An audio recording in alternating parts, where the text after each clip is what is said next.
દહેગામ શહેર દેશભક્તિના રંગે રંગાયો માર્ગો પર ભવ્ય તિરંગા યાત્રા નીકળી। કાશ્મીરના પહેલગામમાં થયેલા આતંકવાદી હુમલામાં નિર્દોષ નાગરિકોના મોત નિપજ્યા ત્યારબાદ ભારત સરકાર દ્વારા ઓપરેશન સિંદૂર ચલાવવામાં આવ્યું અને પાકિસ્તાનને પાઠ ભણવામાં આવ્યો છે। ત્યારે એકતા અને રાષ્ટ્રવાદને લઈ દહેગામ ખાતે તિરંગા યાત્રાનું આયોજન કરવામાં આવ્યું હતું। યાત્રા નહેરુ ચોકડીથી નીકળી શહેરના વિવિધ માર્ગો પર ફરી એસટી ચોક પાસે સમાપન થયું।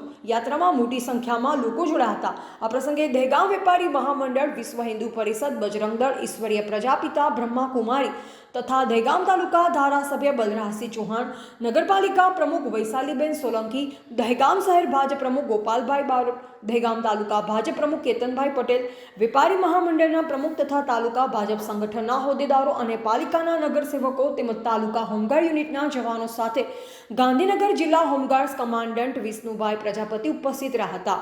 દહેગામ પોલીસ સ્ટેશનનો સ્ટાફ તિરંગા યાત્રામાં જોડાયેલ હતા।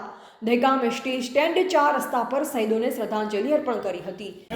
જનતા દ્વારા એ તિરંગા યાત્રાનું આયોજન કર્યું હતું।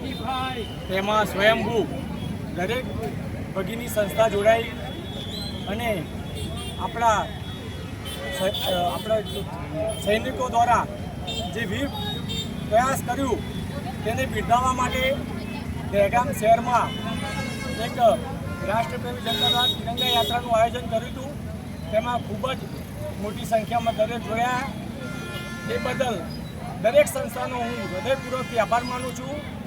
અને આ એક સિંદૂર જે ઓપરેશન સિંદૂર ચાલી રહ્યું હતું તેમાં આપણે એક શહીદો જઈ શકતા નહોતા, પણ આપણી યાત્રા દ્વારા એક સંદેશ આપણે દેશના સૈનિકોને મોકલી આપ્યો છે કે અમે પણ તમારી સાથે છીએ।